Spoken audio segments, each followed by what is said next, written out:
Brigitte Bardot, les larmes d'une légende. Je sens que l'heure du départ approche. Dans la lumière douce d'un après-midi trop calme, face à la mer Méditerranée qu'elle a tant aimée, Brigitte Bardot s'est confiée. À 90 ans, la muse éternelle du cinéma français, l'icône de toute une génération, celle que l'on appelait simplement bébé, a brisé le silence. Sa voix, jadis vive et libre, vibrait cette fois d'une gravité poignante. Dans une interview intime, bouleversante, elle a laissé tomber le masque de la star pour révéler la femme derrière le mythe. Et ce qu'elle a dit a glacé les cœurs. Je sens que l'heure du départ approche. Je vais bientôt quitter ce monde, mais je ne regrette rien. Des mots simples, mais d'une puissance dévastatrice. Des mots qui résonnent comme une déclaration d'adieu. Brigitte Bardot ne cache plus rien. Elle lutte, en silence, dignement. Contre un mal sournois, un ennemi invisible, le cancer. Une révélation qui foudroie la France. La nouvelle est tombée comme un coup près. Le pays entier retient son souffle. Brigitte Bardot est malade. Très malade. Et cette fois, il ne s'agit plus des rumeurs, ni des spéculations qui entourent parfois depuis des années sa santé fragile. Non, c'est elle qui l'a dit. C'est elle qui a osé regarder la mort dans les yeux et murmurer « Je suis prête ». Mais comment pourrait-on être prêt à perdre Brigitte Bardot? Comment peut-on imaginer un monde sans sa silhouette solaire, son sourire mutin, ses combats enragés pour les animaux, sa rébellion douce contre les normes et les carcans d'une époque trop rigide? Un monument vivant, une femme hors du temps. Née en 1934, Brigitte Bardot a traversé les décennies comme une étoile filante, brûlant tout sur son passage. Des plateaux de tournage aux tribunes militantes, elle a tout connu. La gloire, les scandales, l'amour, l'abandon, l'adoration et l'exil médiatique. Elle fut la femme que tous désiraient, mais que personne ne possédait. Une insoumise, une amazone, une légende. Et pourtant, aujourd'hui, c'est dans la solitude de sa villa de Saint-Tropez, à la Madrague, qu'elle affronte l'ultime épreuve. Elle refuse l'hôpital, les protocoles médicaux, les machines. Brigitte Bardot a toujours voulu vivre libre. Elle veut mourir libre aussi. Je ne veux pas qu'on me prolonge artificiellement. Je veux m'éteindre dans la paix, entourée de mes animaux, de la mer, de mes souvenirs. Une maladie gardée secrète, un combat dans l'ombre. Le cancer dont elle souffre, elle ne souhaite pas en dire plus. Pas de détails, pas de chiffres, pas de pitié. Elle ne veut pas qu'on la voie comme une malade, encore moins comme une victime. Pour elle, le combat est intérieur, spirituel. Et même si son corps faiblit, son esprit reste incandescent. Ses proches parlent de moments de lucidité bouleversants, où elle raconte ses rêves, ses souvenirs de tournage avec Godard, Vadim, Truffaut, où elle évoque ses amours perdus, ses blessures secrètes, ses joies simples, où elle pleure en silence sur un monde qu'elle ne reconnaît plus. Des adieux qui n'en sont pas vraiment. Ce qui frappe le plus dans les propos de Brigitte Bardot, c'est cette paix étrange, presque mystique, qu'elle semble avoir trouvée. Pas de peur, pas de panique, juste une sérénité douloureuse, une conscience aiguë que tout a une fin, et que sa vie, aussi tourmentée soit-elle, a eu du sens. J'ai aimé follement. J'ai souffert aussi. J'ai fui la lumière, puis je l'ai retrouvée dans les yeux d'un cheval blessé ou d'un chien abandonné. Je n'ai pas eu une vie facile, mais j'ai vécu, intensément, et je pars sans regret. Comment ne pas être bouleversé par tant de vérité? Comment ne pas admirer cette femme qui, jusqu'au bout, reste fidèle à elle-même, droite dans ses convictions, entière dans ses émotions? Un héritage inégalé, une empreinte éternelle. Brigitte Bardot n'est pas seulement une actrice, elle est un symbole, une révolution à elle seule. Avant Bardot, la femme au cinéma n'était qu'un ornement. Avec Bardot, elle devient une force, une provocation, un souffle de liberté. Et puis il y a eu le tournant. L'abandon du cinéma à seulement 39 ans, pour se consacrer à la cause animale, à sa vraie bataille. À partir de ce moment, elle n'a plus joué un rôle. Elle est devenue elle-même. Ce courage, cette constance, cette fidélité à ses principes, malgré les critiques, les polémiques, les incompréhensions, peu de personnalités publiques peuvent s'en vanter. Aujourd'hui, des milliers d'anonymes lui écrivent. Des lettres d'amour, de reconnaissance, de soutien. Merci Brigitte. Tenez bon. Vous êtes notre lumière. Les réseaux sociaux se remplissent de photos, d'extraits de films, de témoignages vibrants. Le monde ne veut pas la laisser partir. Le monde retient son souffle. Et pourtant, la réalité est là. Cruelle, irrémédiable. Brigitte Bardot est fatiguée. Très fatiguée. Elle le sent, elle l'a dit. La grande traversée est proche. Et ces mots résonnent comme une ultime caresse. Quand je partirai, je ne veux pas qu'on pleure. Je veux qu'on chante, qu'on danse, qu'on aime, parce que c'est ça la vie. Peut-on imaginer plus beau message d'adieu? Un ultime hommage à une femme exceptionnelle. À ceux qui l'ont jugée, qui l'ont mal comprise, qui ont voulu l'enfermer dans une image figée de sex symbole ou de recluse amère, elle répond par le silence. Elle n'a plus rien à prouver. Brigitte Bardot est un pan entier de notre mémoire collective. Une actrice hors du commun, une militante acharnée, une femme de chair, de feu, de passion. Quoi qu'il advienne dans les jours à venir, son nom restera gravé dans le marbre de l'histoire.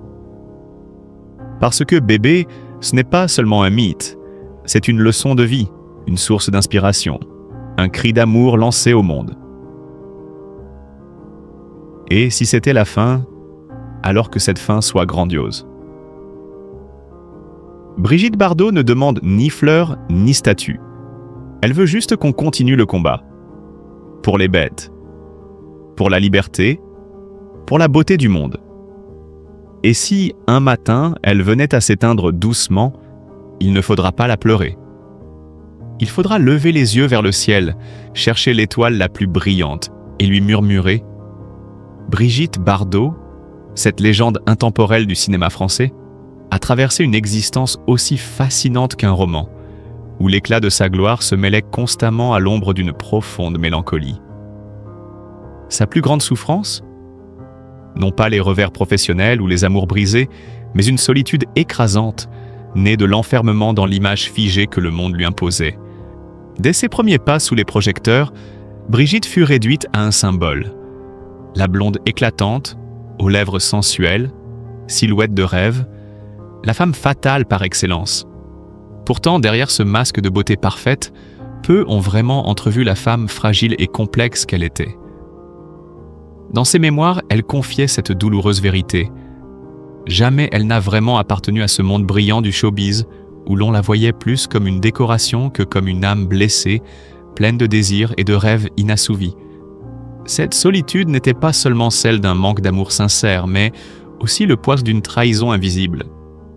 Amis, amants, médias, tous semblèrent si vouloir s'emparer d'elle, la figer dans une image idéalisée, une icône presque irréelle. Dans ces instants les plus privés, Brigitte se sentait souvent perdue, incomprise, comme si personne ne pouvait deviner le combat intérieur qui la rongeait. Sa tristesse se mêlait aussi à une sensibilité exacerbée envers la souffrance des animaux. Chaque injustice infligée à ces êtres qu'elle aimait profondément déchirait son cœur. C'est cette douleur qui la poussa à consacrer une grande partie de sa vie à la défense des droits animaux. Un combat noble mais qui, paradoxalement, renforçait son sentiment d'impuissance face à un monde souvent cruel et injuste. Parallèlement, sa relation avec son fils unique, Nicolas-Jacques Charrier, fut un autre chapitre douloureux, rarement dévoilé au public. En 1959, lorsqu'elle apprit qu'elle attendait un enfant, ce ne fut pas la joie pure qui l'envahit, mais une panique sourde. Brigitte craignait de perdre cette liberté chèrement acquise, son corps autrefois libérateur devenant soudain une prison. Après son divorce avec Jacques Charrier, Nicolas fut élevé par sa famille paternelle et les liens entre mère et fils restèrent distants pendant de longues années. Cette séparation, source de critiques publiques, fut surtout pour elle une blessure intime, un poids de culpabilité qu'elle porta en silence. Même si leur réconciliation finit par venir, Brigitte regretta toujours de ne pas avoir pu offrir à Nicolas l'amour et la présence qu'il méritait.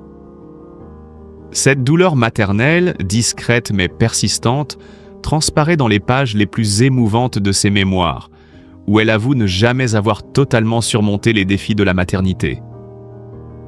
Ainsi, la solitude de Brigitte Bardot ne venait pas seulement de l'extérieur, mais surtout des vides laissés au plus profond d'elle-même, par des relations marquées à jamais par des cicatrices indélébiles.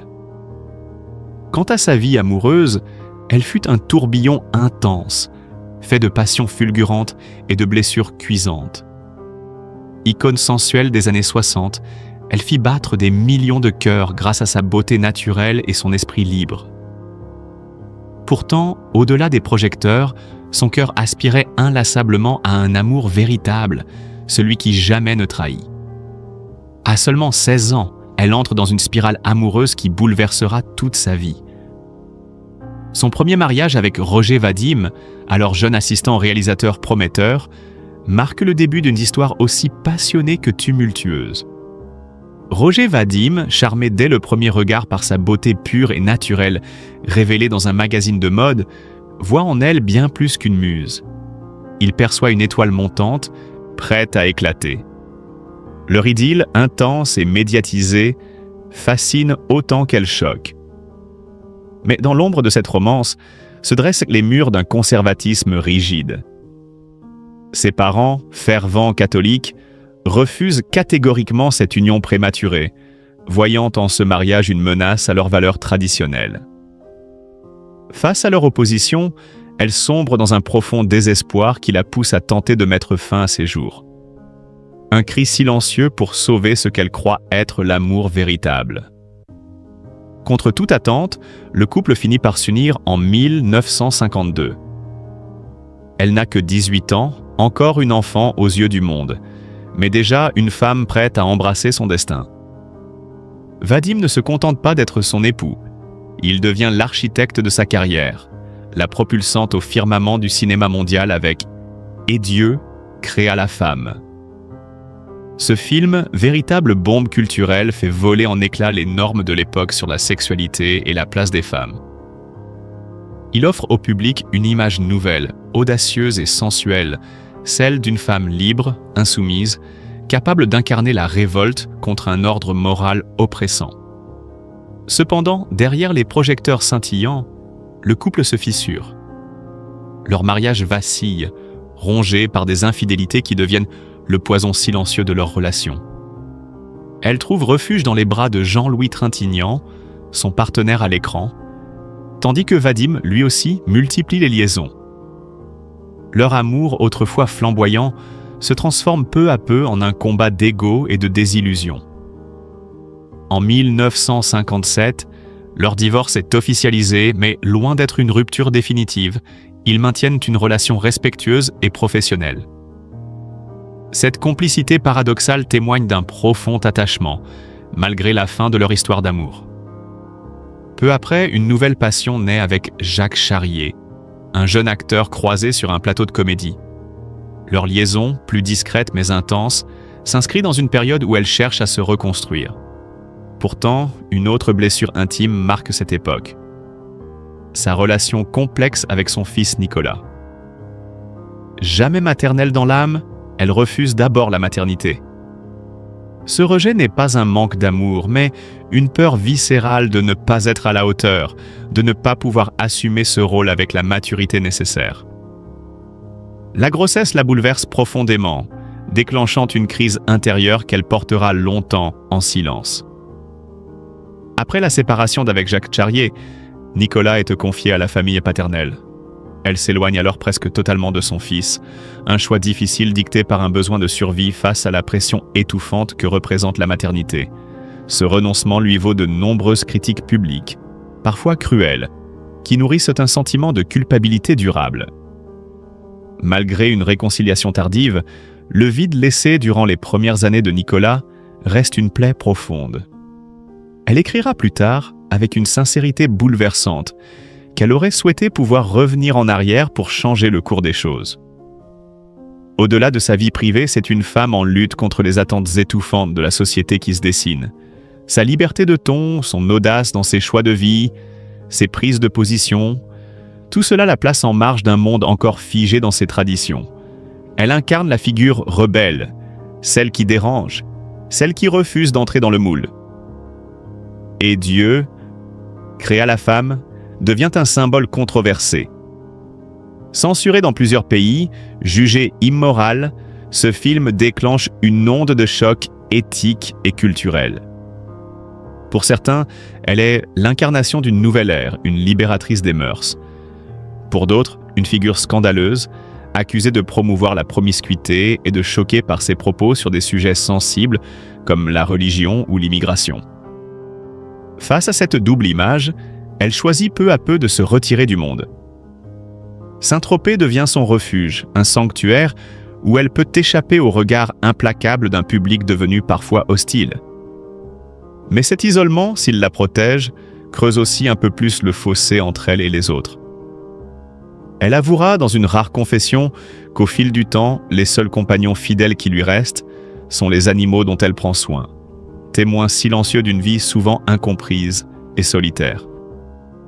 Cette histoire, à la fois lumineuse et tragique, révèle une femme complexe, partagée entre la quête de liberté et le poids du jugement, entre la passion dévorante et les blessures profondes. Elle laisse le miroir d'une époque en pleine mutation, où s'affrontent modernité et tradition, et d'une personnalité hors du commun qui a su, malgré tout, imposer sa marque indélébile sur l'histoire du cinéma et de la culture. La tragédie de Brigitte Bardot ne réside pas uniquement dans les pertes personnelles qu'elle a traversées tout au long de sa vie, mais surtout dans l'incompréhension profonde qui l'enferme. Femme complexe, à la fois d'une force impressionnante et d'une fragilité touchante, elle est prisonnière d'un mythe qu'elle a contribué à créer, mais qui parfois la dépasse.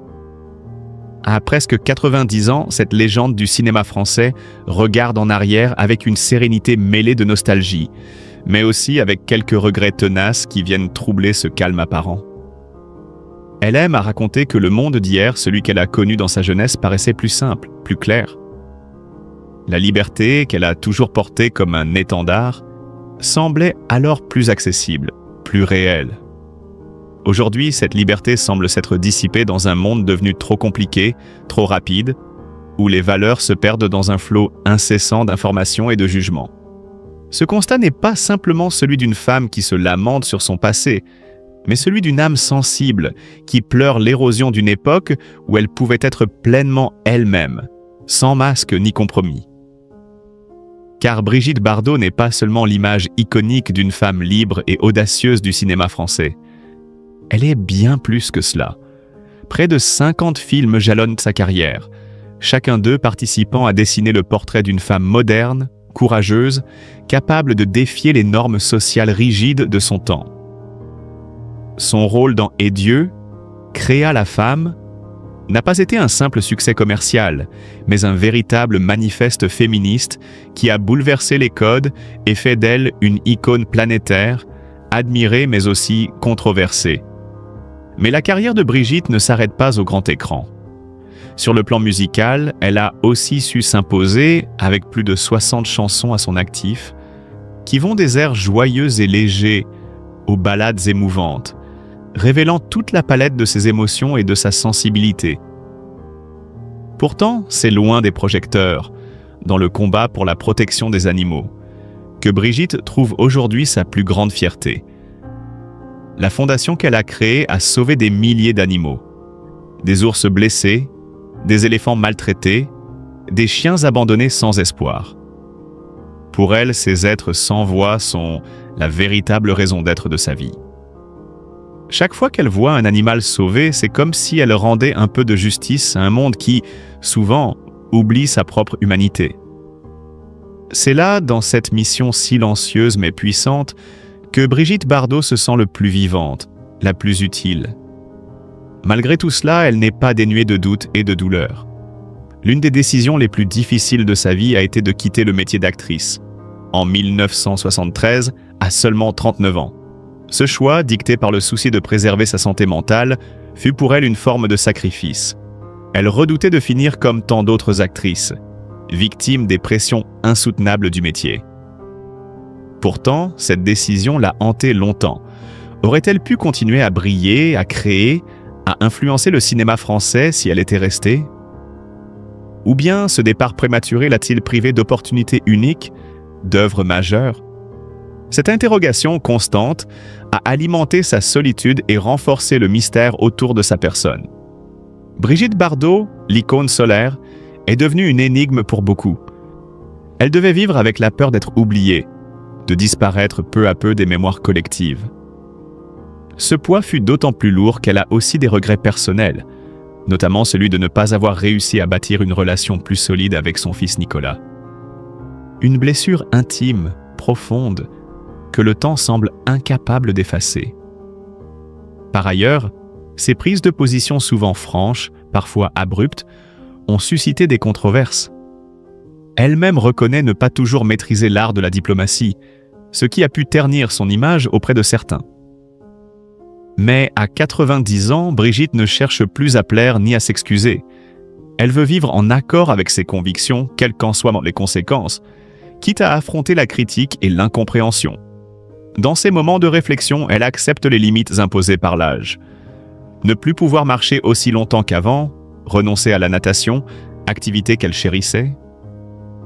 Mais paradoxalement, elle conserve un esprit farouchement indomptable, une flamme intérieure qui refuse de s'éteindre, même quand le corps faiblit. Brigitte Bardot reste malgré tout une force intemporelle, un symbole de liberté et d'authenticité.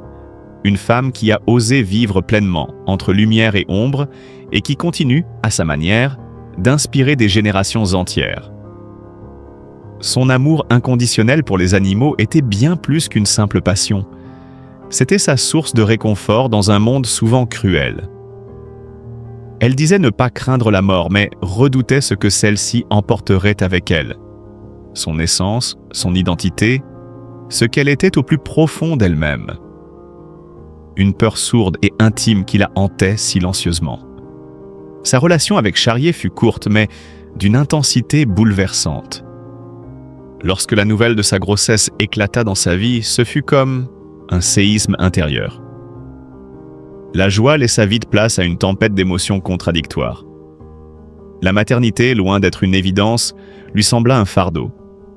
Elle avait l'impression que ce miracle venait lui voler sa liberté, ce bien si précieux qu'elle chérissait. Dans ses écrits, elle confessa avoir eu peur de regarder son propre corps, comme si la grossesse effaçait doucement la femme qu'elle était, sa beauté et son identité s'effaçant dans un lent et inexorable déclin. Malgré tout, le destin les unit en 1959 par les liens du mariage. Un an plus tard, naquit Nicolas, leur fils, petite lumière au milieu des tourments. Mais l'union ne fut pas celle d'un conte de fées. Le mariage était miné par des tensions qui s'accumulaient, nourries par l'œil scrutateur et implacable des médias. Mais ce n'était pas tout. Charrier lui-même portait en lui des démons invisibles. Peu après leurs noces, il fut appelé à servir dans l'armée, et cette séparation physique déclencha une détérioration mentale. Ces troubles psychologiques devinrent rapidement source de conflits violents, brisant peu à peu l'équilibre fragile de leur vie commune. La vie de couple, déjà fragile, fut étouffée par une autre forme de pression, celle des paparazzis, qui la traquaient sans relâche, transformant chaque sortie, chaque instant de bonheur en une épreuve publique. Sa vie privée n'existait plus, et l'angoisse de cette exposition constante la rongeait à petit feu. Son accouchement fut à l'image de ce chaos ambiant. Incapable de se rendre à l'hôpital sans être assaillie par les caméras et les flashs, elle dut affronter seule l'arrivée de son enfant, dans des circonstances lourdes et éprouvantes. La naissance, loin d'être un moment de joie pure, fut teintée d'une immense solitude. Le divorce survenu en 1962 fut un coup dur, marqué par une décision qui la hanta longtemps. Charrier obtint la garde des enfants, mais s'éloigna rapidement de leur éducation. Un choix qu'elle qualifiera plus tard de « plus grande erreur de sa vie ». Ce mariage n'était pas simplement un échec sentimental, il était une blessure mentale profonde qui la fit se replier davantage, barricadée contre le monde extérieur. Mais le chapitre suivant de sa vie apporta un souffle nouveau, un éclat inattendu. En 1966, elle épousa Günther Sachs, un millionnaire allemand célèbre pour son mode de vie somptueux et son amour passionné pour l'art. Sachs, homme à la fois extravagant et romantique, déploya des trésors d'imagination pour la conquérir. Son geste le plus célèbre reste gravé dans les mémoires. Des centaines de roses rouges, larguées en pluie depuis un hélicoptère, recouvrant la villa de Saint-Tropez où elle résidait. Une déclaration d'amour grandiose, à la fois théâtrale et poétique, qui semblait sortie d'un rêve. Pourtant, cette idylle n'était pas destinée à durer. Tous deux vivaient selon leurs propres règles, attachés à une liberté farouche qu'ils ne voulaient ni entraver ni compromettre. Leur relation, intense mais volatile, s'effondra en 1968. Le divorce officiel prononcé 1 an plus tard mit un point final à cette parenthèse flamboyante. Cette période, bien que brève, eut un impact durable. Elle transforma profondément la femme qu'elle était. Sa muse, comme on la surnomma, devint une muse intemporelle, une figure mythique, inspirant des artistes et des créateurs à travers le monde. Sa beauté, mêlée à la fragilité de son histoire, lui conféra une aura mystique, entre lumière éclatante et ombre poignante. Elle incarna cette beauté insaisissable, celle qui fascine et trouble, celle qui fait vibrer l'âme bien au-delà des apparences. Une icône qui traverse les époques, défiant le temps et les épreuves, gravée à jamais dans les mémoires comme une légende vivante. Après une longue série d'amours brisés, marquée par la douleur et la désillusion, elle semblait sur le point de renoncer à toute forme d'amour. Pourtant, comme souvent dans les plus belles histoires, le destin lui réserva une surprise inattendue. Bernard Dormal, homme politique conservateur au charisme discret mais solide, entra dans sa vie. En 1992, alors qu'elle était encore fragile, meurtrie par ses expériences passées, ils se marièrent. Ce mariage fut bien plus qu'un simple engagement. Il devint son roc, la stabilité tant recherchée qui lui avait toujours fait défaut.